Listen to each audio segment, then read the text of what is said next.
Hello, and welcome back to Principles of Marketing, Marketing 1502. This is Dr. Maggie Vivoda. Today we're going to be talking about personal selling and leadership.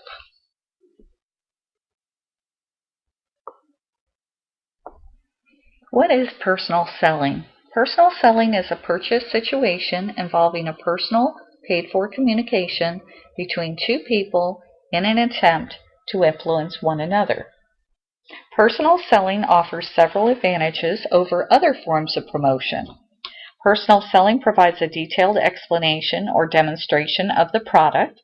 This capability is especially needed for complex or new goods and services. The sales message can be varied according to the motivations and interests for each prospective customer. Moreover, when the prospect has questions or raises objections, the salesperson is there to provide explanations. In contrast, advertising and sales promotion can respond only to the objections of the copywriter thinks are important to customers. Personal selling can be directed only to qualified prospects. Other forms of promotion include some unavoidable waste because many people in the audience are not really considered prospective customers. Personal selling costs can be controlled by adjusting the size of the sales force and resulting expenses in one-person increments. On the other hand, advertising and sales promotion must often be purchased in fairly large amounts. Perhaps the most important advantage is that personal selling is considerably more effective than other forms of promotion in obtaining a sale and gaining a satisfied customer.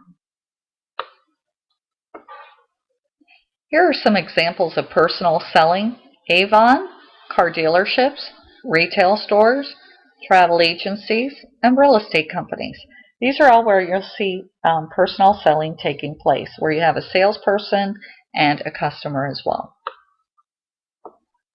Relationship selling is a multi-stage process that emphasizes personalization and empathy as key ingredients in identifying prospects and developing them as long-term satisfied customers.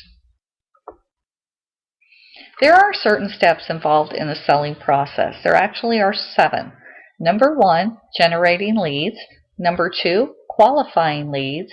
3, approaching the customer and ask questions so you can determine what the customer's needs actually are. 4, developing and proposing leads. 5, handling objections. 6, closing the sale. And last but not least, number 7 is follow-up.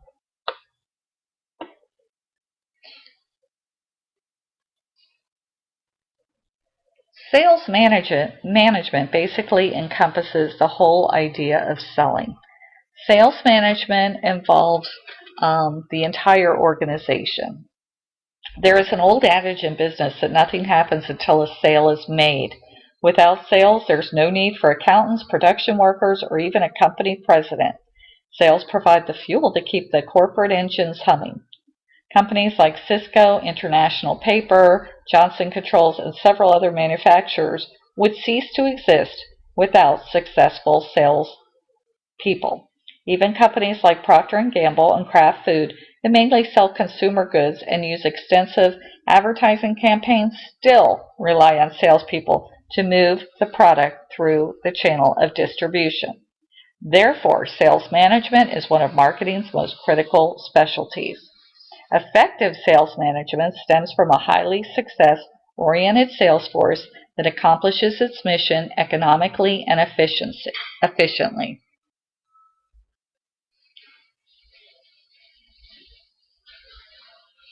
Just as selling is a personal relationship, so is sales management.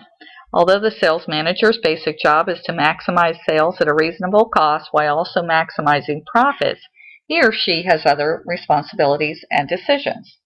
Here you have listed 5 of those: defining sales goals and the sales process, determining the sales force structure, recruiting and training the sales force, compensating and motivating the sales force, and evaluating the sales force. Sales managers are considered to be the leader in the organization. So let's define leadership. It is the process by which an individual exerts influence over other people and inspires, motivates, and directs their activities to help achieve group or organizational goals. A leader is an individual who is able to exert influence over other people to achieve those organizational goals. A servant leader is a leader who has a strong desire to serve and work for the benefit of others.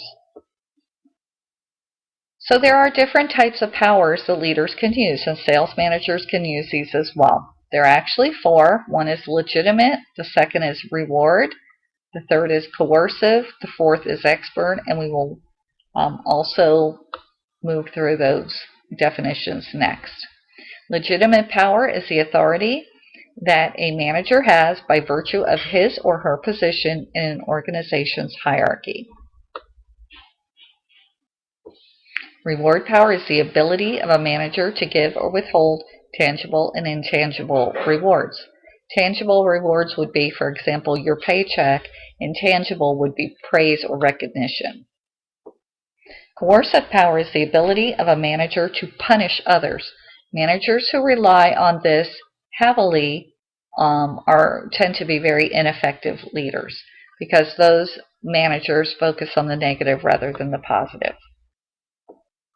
And last but not least, expert power. That is power that is based on the special knowledge, skills, and expertise that a leader possesses.